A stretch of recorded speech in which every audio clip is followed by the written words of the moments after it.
Hello दोस्तों। आज हम चालू करने जा रहे हैं चैप्टर 1 फ्रॉम बुक 1। चैप्टर 1 का वैसे देखा जाए, बुक 1 का वैसे नाम है तो general aspects of energy management and energy audit. इसमें हम लोग आज अभी मूव टू द चैप्टर 1। इसमें अगर हम पहले, मैं डायरेक्टली बुक से पढ़ा रहा हूँ, इसमें थोड़ा इजी होगा और हर एक टॉपिक अच्छे से कवर होगा। अगर ये बुक अगर आप अच्छे से देखोगे तो national certification examination for energy manager and energy audits by bureau of energy efficiency, आप अगर यहाँ पे देख सकते हो कि लिखा है, ये क्वेश्चन आ सकता है कि एक किसके अंडर में आता है, तो मिनिस्ट्री ऑफ पावर के अंडर में आती है। Okay, this is the one question. अगर हम देखें तो उसका ब्यूरो ऑफ एनर्जी का हेडक्वार्टर न्यू दिल्ली में है। और हम डिटेल में अगर जाएं तो जैसे कि मैंने सब पहले लेक्चर में कवर किया है, हम डायरेक्टली जाते हैं मेन टॉपिक पे। चैप्टर 1 में कवर हुए है। चैप्टर 1 है एनर्जी सिनेरियो, चैप्टर 2 है energy conservation act 2001 and related policies, chapter 3 में है basic of energy and its various form, chapter 4 energy management and audit, chapter 5 है material and energy balance, chapter 6 was energy action planning and chapter 7 was financial management, chapter 8 project management, chapter 9 energy monitoring and targeting, and chapter 10 energy efficiency and climate change, and 11 was new and renewable energy sources. Move to the chapter 1. Chapter 1 में अगर देखें तो उसमें energy scenarios में introduction, primary energy, secondary energy, commercial, non commercial energy, ये सभी topics है। Total काफ़ी सारे टॉपिक्स है इसमें, तो हम डायरेक्टली टॉपिक्स पे जाते हैं टाइम वेस्ट ना करते हुए। ओके, यहाँ से हमारा चालू हो रहा है एनर्जी सिनेरियो। तो इसमें अगर देखेंगे हम लोग, एनर्जी सिनेरियो में मेन है कि कमर्शियल और नॉन कमर्शियल एनर्जी क्या होती है, primary energy resources, commercial energy production, final energy consumption, Indian energy scenario कैसा है, इसके बारे में सब बात की गई है। What is mean by primary and secondary energy.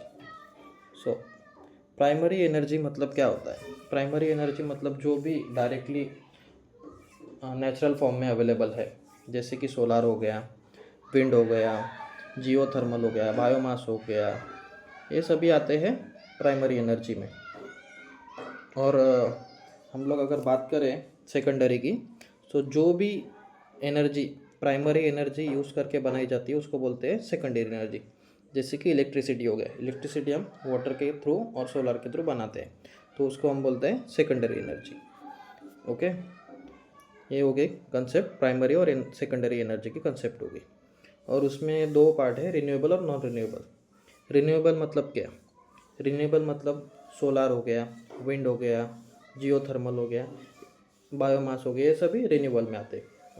Non renewable में आते हैं क्रूड ऑयल, जो आपने एक बार यूज़ कर लिया वेस्ट हो जाता है, तो उसको आप वापस रिन्यू नहीं कर सकते। कोल हो गया, नेचुरल गैस हो गया। अभी देखते हैं तो इसमें एमसीक्यू में आ सकता है और थ्योरी में भी आता है, explain the primary and secondary energy. Renewable और नॉन रिन्यूएबल में भी एक्सप्लेनेशन आता है। What is mean by toe? 1 toe of oil equivalent मतलब 10⁻⁷ किलो कैलोरी, और किलोवाट में 11630, और which is equal to 41868 mega joule. Primary energy की मोस्टली और सेकेंडरी एनर्जी हो गया, और ये डेफिनेशंस थी।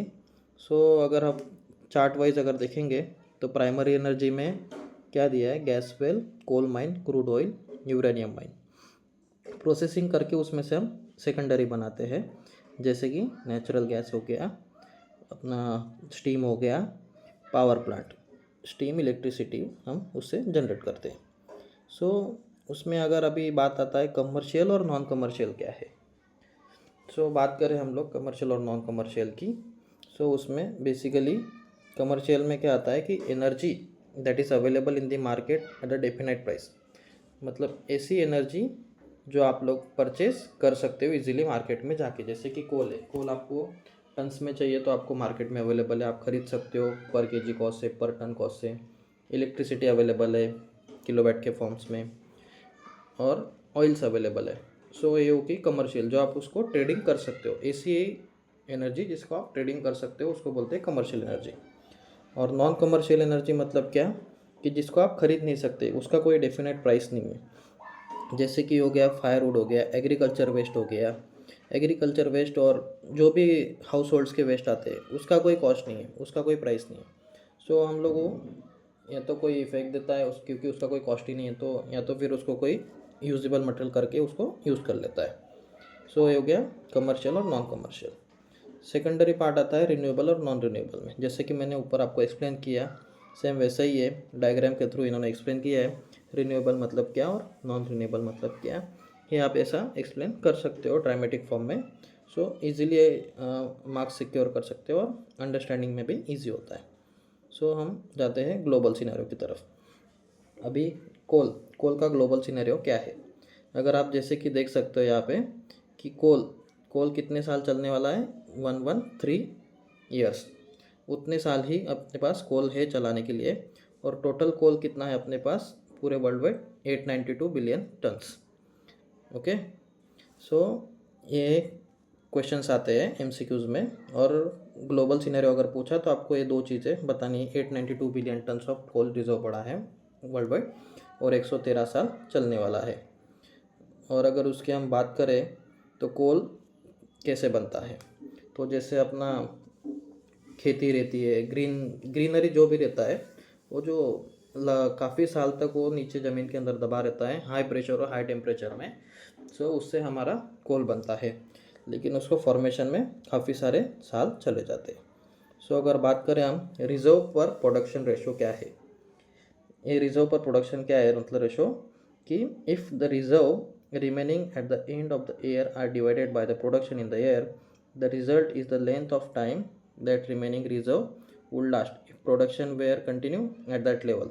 मतलब जो हम लोग कंज्यूम कर रहे हैं उसके अगेंस्ट में प्रोडक्शन हो रहा है कि नहीं हो रहा है, वो रेशो रहता है। अगर हम लोग कंज्यूम ज़्यादा कर रहे हो और उसके अगेंस्ट में कम बना रहा है तो उसका डिफिशियंसी होने लगेगा कुछ साल बाद। सो अभी ये कंट्री वाइज कोल का R/P रेशो है, कितना कंज्यूम करते हो और कितना प्रोडक्शन है।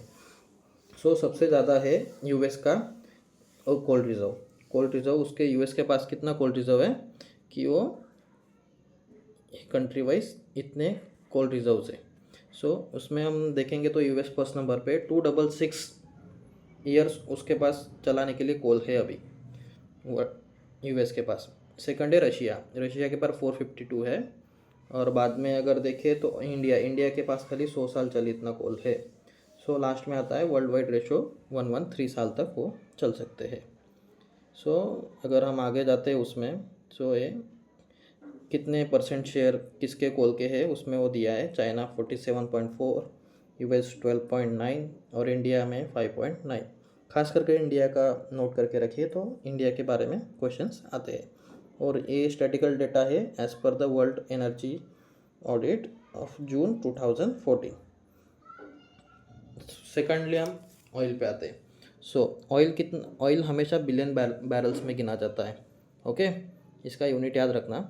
सो वो कितना ऑयल है अपने पास total world wide, 1687 billions. Okay, ये एज़ पर 2013 के ऑडिट के हिसाब से है।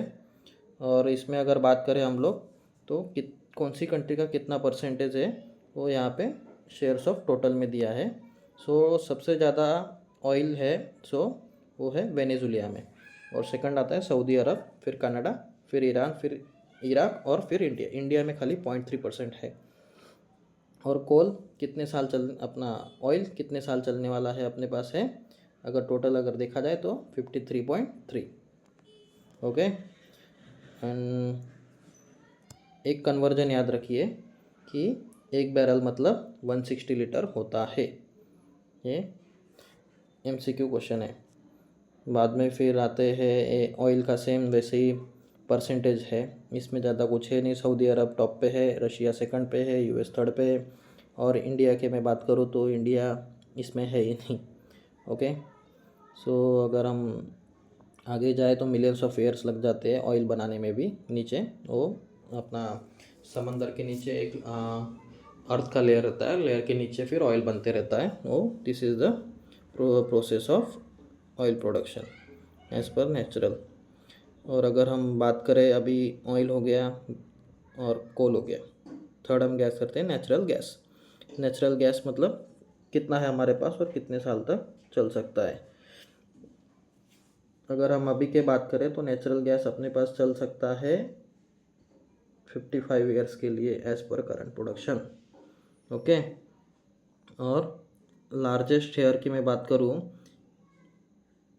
तो इसमें है Iran has the largest share of reserve followed by Russia and कतार।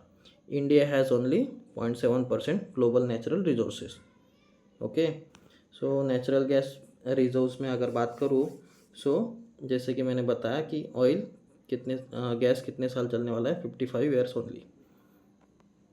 सो अगर मोटा देखा जाए मोटा मोटी तो मैक्सिमम ऑयल, गैस और कोल काफ़ी कम साल के लिए बचा है इंडिया के पास। सो इसीलिए हम लोग एक्सप्लोर कर रहे हैं न्यू एनर्जीज़ के लिए, जैसे कि हाइड्रोजन एनर्जी हो गया, और मूव आउट हो रहे हैं तो रिन्यूएबल एनर्जी की तरफ हम मूव ऑन हो रहे हैं और एनर्जी कंजर्वेशन कर रहे हैं, जिसके कारण वो ज़्यादा से ज़्यादा साल चल सके। सो जैसे कि ये हाईलाइट बॉक्स में है, एज पर current R/P ratio, world oil and gas reserve are estimated is at 53 years and 55 years respectively. Coal is last for 113 years. So ये वाला जो हाईलाइटेड बॉक्स है ये खास करके याद रखना। सो हम आगे जाते हैं ग्लोबल एनर्जी सिनेरियो में। सो उसमें दिया गया है global energy primary consumption by energy sources. So कितना कितना एनर्जी सोर्सेस अभी फ़िलहाल में है। सो ये बॉक्स में अगर आप देखोगे, सो ऑयल 33% हम लोग यूज़ कर रहे हैं, नेचुरल गैस 24%, कोल 30%, न्यूक्लियर एनर्जी 4%, हाइड्रो पावर 7% और रिन्यूएबल एनर्जी 2%। जिसमें कि आप देख सकते हो कि लास्ट के 3 है न्यूक्लियर एनर्जी, हाइड्रो पावर और रिन्यूएबल एनर्जी। बहुत कम परसेंटेज में हम लोग यूज़ कर रहे हैं। सो इसका परसेंटेज इंडिया ने टारगेट लिया और पूरा वर्ल्ड वाइड भी टारगेट है कि उसको कंजम्पशन बढ़ाना है, जिसके कारण हमारा एनर्जी रिसोर्सेज चलते रहे सालों तक।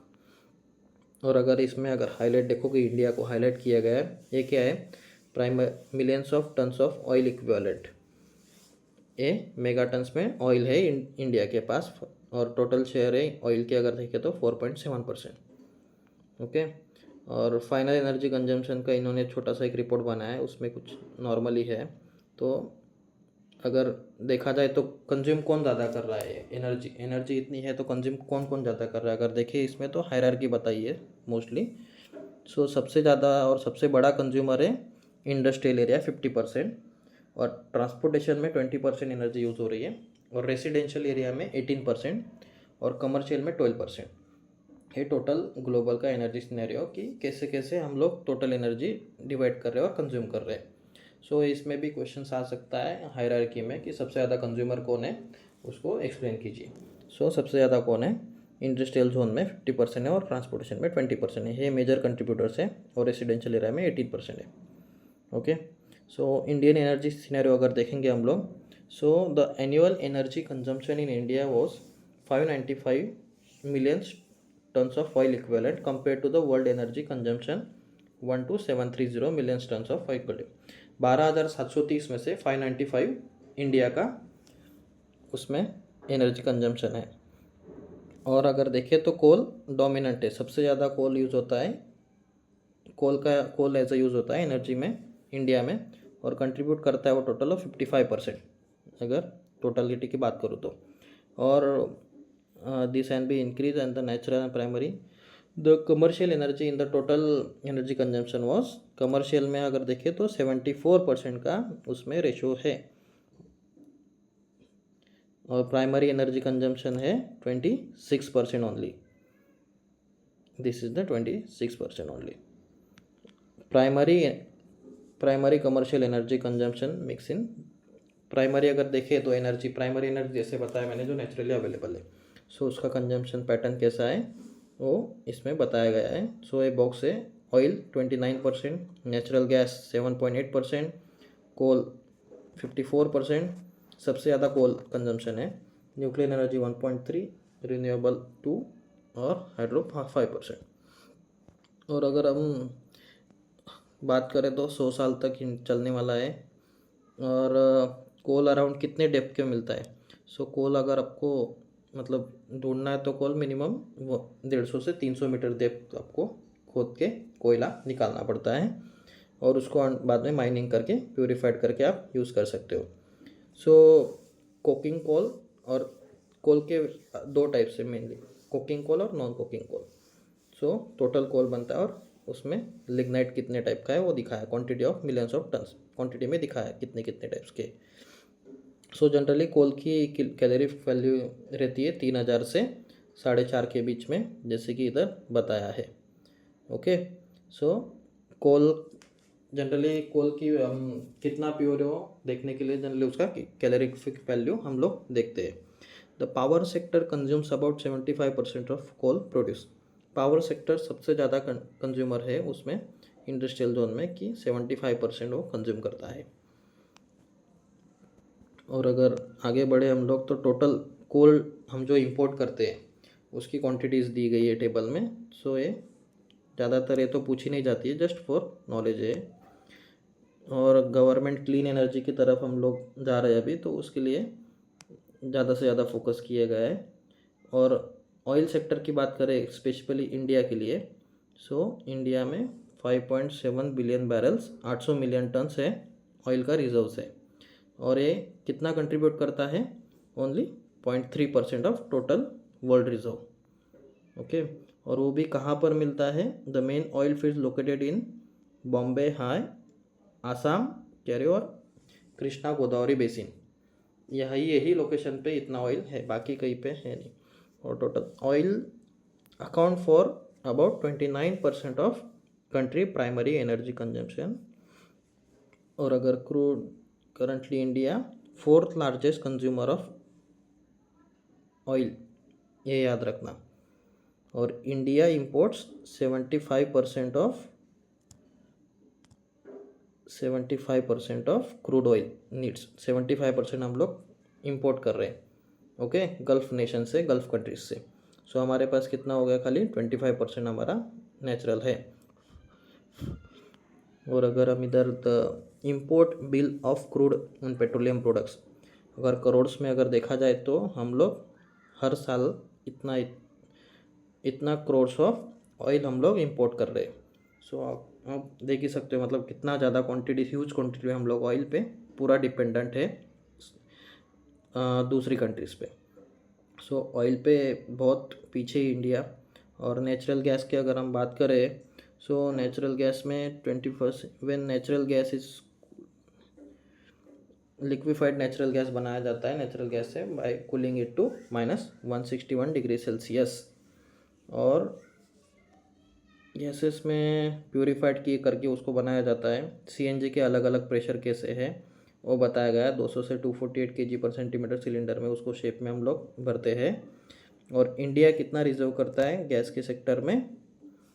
1.4 क्यूबिक मीटर क्यूब में इतना है। और टोटल उसका 0.7% ही अपने पास रिजर्व्स है गैस के। So natural gas account, so India oil and gas reserve are estimated to last 17.5। India के जो है ऑयल 17.5 साल चलेंगे और गैसेस है वो 40.2 ईयर्स तक चलने वाला है एज पर R/P रेशो। और कोल 100 साल तक चलने वाला है। इंडियन एनर्जी का सीनियरोज है। और इलेक्ट्रिकल एनर्जी की हम अगर बात करें, सो इंडिया में इंस्टॉल कैपेसिटी है इलेक्ट्रिकल एनर्जी की 238,743 मेगावाट, ये एज पर 2014 का है। Out of which 40195 megawatt is from hydro electric plants and remaining from thermal and nuclear power plants. So gross generation of power 2013-14 was 881786 million kWh। kWh मतलब kilowatts। और India faces energy shortage of 3.8% and peak shortage of 3.3%। ये as per sources of ministry of power है। और power generation के route है thermal power plant से, जिससे कोल और गैस और ऑयल से हम लोग पावर बनाते हैं। हाइड्रो पावर प्लांट से, न्यूक्लियर है और रिन्यूएबल एनर्जी सोर्सेज से हम लोग बनाते हैं। सो सबसे ज़्यादा कंट्रीब्यूशन करते हैं इसमें भी आप अगर देखोगे, सो कोल से हम लोग मैक्सिमम पावर बना रहे हैं, जिसमें कि वो थर्मल पावर प्लांट में यूज़ होता है कोल। न्यूक्लियर में अगर देखेंगे, India currently operates 21 nuclear plants at 7 locations. 21 nuclear power plants at 7 location. और install capacity of power plant है कितनी है? 5780 megawatt. Okay. Project are under way which can further 6100 megawatt के हम लोग एग्जिस्टिंग कैपेसिटी है। उसमें हाइड्रो पावर प्लांट आ गए, हाइड्रो सप्लाई आ गए। बाद में फिर सेक्टर वाइज अगर एनर्जी कंजम्पशन अगर दिखा इंडिया में, सो सबसे ज़्यादा कंज्यूमर है 44%, इंडस्ट्री, ट्रांसपोर्टेशन 17, रेसिडेंशियल 14 और अदर रिसोर्सेस में बाकी सब आ जाते हैं। सो ये ग्राफिकल टाइप आप याद रखिए। सो इसमें मोस्टली थ्योरेटिकल पार्ट ज़्यादा है पार्ट 1 चैप्टर 1 में। सो और इसमें एक कंसेप्ट है स्पेसिफिक एनर्जी कंजम्पशन। इसमें अगर आप स्पेसिफिक एनर्जी कंजम्पशन क्या होता है, मतलब आप एक एनर्जी कंज्यूम कर रहे हो और उसको कितना इफ़िशेंटली यूज़ कर रहे हो, वो उसमें वो बताया जाता है कि जितना स्पेसिफिक एनर्जी कंजम्पशन का रेशो है वो ज़्यादा रहेगा, मतलब आप उसका अच्छे से यूटिलाइज़ कर रहे हो। सो स्पेसिफिक एनर्जी कंजम्पशन का रेशो हमेशा अच्छे से होना चाहिए, so that it define that energy was utilise perfectly. Transportation sector में अभी डिटेल में बताया गया कि ज़्यादा कंज्यूम होता है। बाद में रेसिडेंशियल या ऊपर इंडस्ट्रियल जोन का था, कैसे कैसे कंज्यूमर पैटर्न जैसे कि हमने बात किया। और एनर्जी नीड्स क्या है, अगर ग्रोथ के हिसाब से हम लोग बात करें, so massive investment in energy sector is required to deliver the sustainable GDP growth rate at of 8% to 2031 to 2032। अगर हम बात करें तो primary energy supply 3 to 4 times बढ़ानी पड़ेंगी as per current consumption. Electricity install capacity 6 से 7 times उसको बढ़ाना पड़ेगा to match the R/P ratio. और कोल प्रोडक्शन की रिक्वायरमेंट है 3 टाइम्स ऑफ करंट डिमांड। सो इसमें काफ़ी सारा एनर्जी की रिक्वायरमेंट होने वाली है। और इसमें एक आता है per capita consumption. What is per capita consumption? Per capita consumption का एक रेशो रहता है, उसको कैसे निकालते हैं हम लोग? पर कैपिटा कंजम्पशन मतलब एक पर आदमी पर पर्सन कितना एनर्जी कंज्यूम कर रहा है, वो उसमें दिया है। 2012-13 में 917 था, 2011-12 में 884 था और उससे पहले 819 था। पर कैपिटा कंजम्पशन क्या रहता है कि मतलब total energy consumption divide by total population, जिससे क्या निकलता है कि पर पर्सन कितना एनर्जी रिक्वायर हो रहा है। ये सभी KWH में है। सो उसके हिसाब से अगर हम बात करें तो requirement of coal the dominant fuel in India energy mix will we need to expand over 2 billion tons per annum based on domestic quality of coal given as per target GDP growth. So हम अगर देखेंगे तो expansion में nuclear power plant expand करना है, कोल का production बढ़ाना है, कैसे बढ़ा सकते हैं, तो फिर उसको कैसे मिनिमाइज़ कर सकते हैं कंजम्पशन को। इंडिया का ऑयल पे हम लोग ज़्यादा डिपेंडेंट है, 75% हम लोग बाहर से परचेस कर रहे हैं। सो उसको हम लोग देख रहे हैं कैसे कंजर्व कर सकते हैं। और इंटीग्रेटेड एनर्जी पॉलिसी ये एक आता है कि इसमें power supply position prevailing in the country is characterised by persistent power shortage, unreliability and also high prices of energy. India depends on import oil. इसमें ज़्यादा कुछ है नहीं इंटीग्रेटेड पॉलिसी में। So let's move to next, energy intensity. Energy intensity क्या है, ये भी एक रेशो, ये भी एक पूछते हैं कि व्हाट इज एनर्जी इंटेंसिटी। जैसे कि पर कैपिटा है, पर कैपिटा और इसमें दोनों का सेम ही फॉर्मूला। बस पर कैपिटा में क्या है, total energy consumption divide by total population है। इसमें total energy consumption by GDP है। ये दोनों में ये डिफरेंस है मेनली। सो ये याद रखना, ये सिंपल क्वेश्चंस हैं। और इसमें क्वेश्चंस आते हैं कैलकुलेशंस के एग्जांपल, जैसे कि टोटल आपको दिया रहेगा, टोटल पॉपुलेशन दिया रहेगा, टोटल कंजम्पशन दिया रहेगा, आपको बोलेंगे पर कैपिटा निकालो। नहीं तो फिर क्वेश्चंस रहेगा कि टोटल कंजम्पशन दिया है, GDP दिया है और आपको उसका एनर्जी इंटेंसिटी निकालना है। सो ये फॉर्मूले याद रखिए और नोट कर लीजिए। और इसमें देखिए थर्ड आगे हम देखते purchase power parity, triple P। ये एक्सप्लेन करने के लिए क्वेश्चन आता है कि एक्सप्लेन ट्रिपल पी।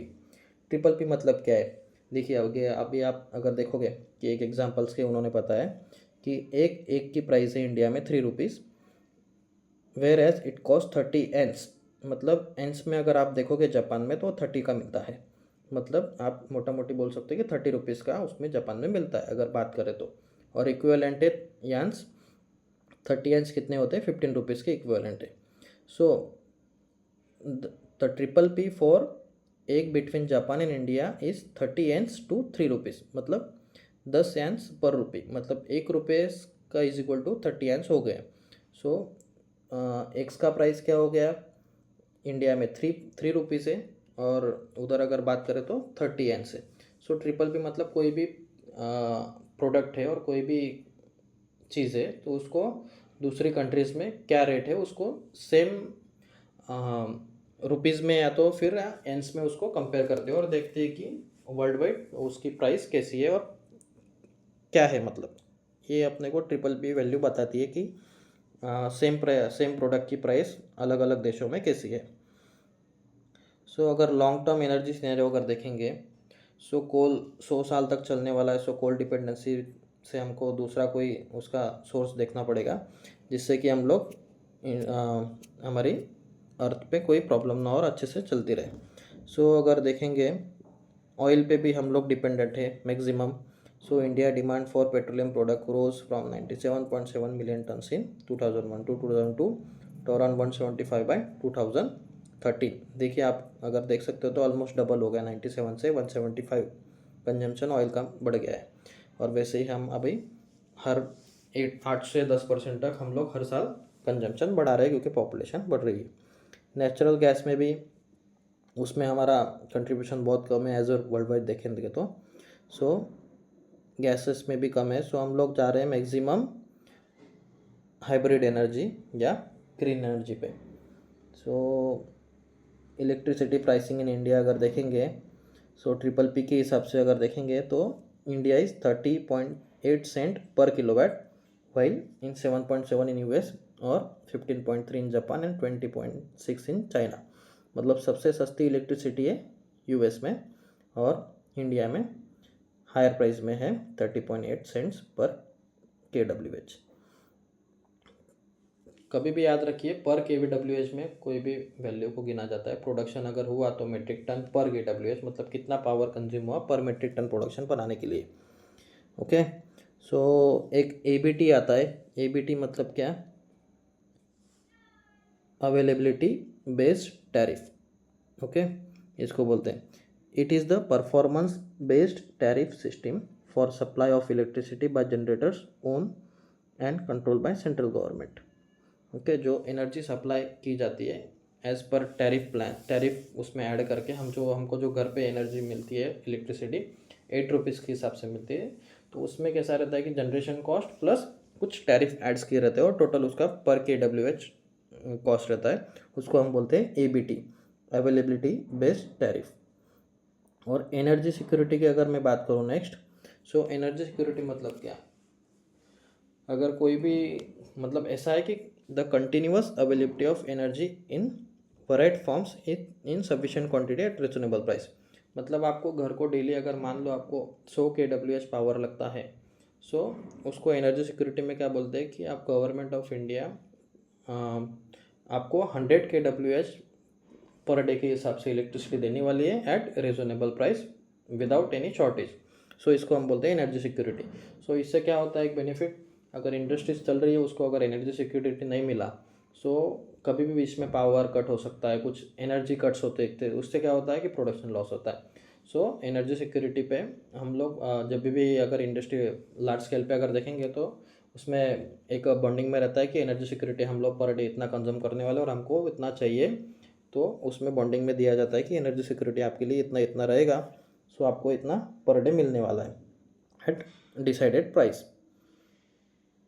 ओके, सो इसमें अगर दिया है ऑब्जेक्टिव क्या रहेगा हमारा, रिड्यूस एनर्जी रिक्वायरमेंट क्या रहता है, improve energy efficiency of extraction of fossil fuel, improve fuel efficiency, adopting energy efficiency, demand side management, promote for public transport, इसमें आप देखिए मतलब जैसे कि गैसें रेल्स हो गई, बसेस हो गई, उसको प्रमोट करने को बोला है, जिससे कि अपना जो फ्यूल है जैसा पेट्रोल हो गया, डीजल हो गया, गैस हो गया, वो कम से कम लगे। तो उसमें पब्लिक ट्रांसपोर्ट को हम लोगों ने बोला है कि प्रमोट कीजिए, और इंडिया भी बोल रही है प्रमोट कीजिए। Developing renewable energy sources specially solar और विंड। सोलार और विंड अभी आप देख सकते हो कि हर घर सोलार योजना चालू है। ये सभी इसी की वजह से हो रहा है कि मतलब हर कोई यूटिलाइज करे, सोलार पावर हो गया, विंड एनर्जी हो गई। सो इसमें क्या होगा कि एनर्जी कंजर्वेशन और कंजम्पशन में भी थोड़ा काफ़ी सारा इफेक्ट आएगा। और सब्सटीट्यूशन में अगर बात करें तो इथेनॉल और बायोडीजल सब्सटीट्यूट कर रहे हैं पेट्रोल और डीजल को। Biomass gasification for heat and power alternative to coal. Biomass gasification का एक अल्टरनेटिव आने वाला है कि कोल को। और coal to oil technology as done in South Africa. Coal से ऑयल कैसे बनाया जा सकता है वो टेक्नोलॉजी साउथ अफ्रीका डेवलप कर रही है। डाइवर्सिफाई कर रहे हैं हम लोग कि मिक्स फ्यूल यूज़ कर सकते हैं, mix of fuel compromising of coal gas neutral with no dependency on any particular fuel. Diversify कर रहे हैं उसको कि सिंगल सोर्स पे हम लोग डिपेंड नहीं रहेंगे। Sourcing of oil energy from different countries से ऑयल और कैसे सोर्स कर सकते हो वो देख सकते हैं। Importing gas through pipelines passing through countries. एक कंट्री से दूसरी कंट्री सीधा पाइपलाइन से गैस पास करना है, सो उसके लिए डाइवर्सिफाई करते हैं। और expanding energy resources and developing alternative energy resources. Import oil recovery, enhance oil recovery, जैसे कि ये सभी आप देख सकते हो कि उसको एक्सपांड एनर्जी एक्सपांड करने के लिए कैसे कैसे हम लोग स्टेप ले सकते हैं कि ये स्टेप वाइज दिया गया है। सो ये ज़्यादातर तो पूछा नहीं जाता इसमें। So energy conservation and it's important. Energy conservation क्यों इम्पोर्टेंट है? आप अगर मान लो एक घर में है और उसमें 4 रूम हैं, सो चारों रूम में अगर लाइट्स ऑन है सो ये हो गया एनर्जी वेस्टेज। अगर कोई सिंगल पर्सन है और एक ही रूम में है सो रिमेनिंग 3 रूम्स की लाइट्स ऑफ होनी चाहिए, जिससे क्या होगा एनर्जी कंजर्वेशन होगा। इसको बोलते हैं हम लोग energy conservation. So energy conservation पे भी ज़्यादा काफ़ी सारा फोकस है। और एनर्जी कंजर्वेशन की अगर बात करूँ मैं, सो हम लोग पहले इंडेसेंट लैम्प था जो 60 वाट का था और सेम उसका इल्यूमिनेशन था। और अगर हम लोग अभी उसको रिप्लेस कर रहे हैं एलईडी से जो 8 वाट का है और उसका जो इल्यूमिनेशन बोलते हैं वो भी सेम है। और आप अगर देख सकते हो अच्छे से डायग्राम में, सो CO2 रिडक्शन में काफ़ी सारा इम्पैक्ट आता है। CO2 मैक्सिमम एनर्जी से लिबरेट होता है एनर्जी कंज्यूम होने पर। So per KG of energy consume is equal to CO2 liberated, ऐसा एक उसका फॉर्मूला रहता है। तो CO2 कितना जनरेट हो रहा है पहले लैम्प से 48.4, और एलईडी से अगर देखेंगे तो ओनली 6.4 ग्राम पर आवर में कितना कितना CO2 लिबरेट हो रहा है। ये हम लोग एनर्जी कंजर्वेशन पे है। और एनर्जी इफिशिएंसी की बेनिफिट्स क्या है कि reduce energy bills, increase competitiveness, increase productivity बढ़ जाएगी, industry wise, national wise, global wise. So energy efficiency काफ़ी इंपॉर्टेंट है अभी के फ़िलहाल में। सो चलो अभी हम लोग थोड़े क्वेश्चन से, हर एक चैप्टर के पीछे थोड़े बहुत क्वेश्चन है जिसको हम लोग अच्छे से देख सकते हैं और आप इसको गो थ्रू कर सकते हो। सो आप अगर देखोगे, सो पहला है the government of India lives clean energy on which following. किस में मतलब क्लीन एनर्जी पे जा रहे हैं हम लोग? तो इलेक्ट्रिसिटी क्लीन में नहीं आता है, कोल नहीं आता है, डीजल नहीं आता, तो आता कौन सा है? Biodiesel. Biodiesel is a clean fuel. 1 ton of oil equivalent is equal to कितना? 10⁷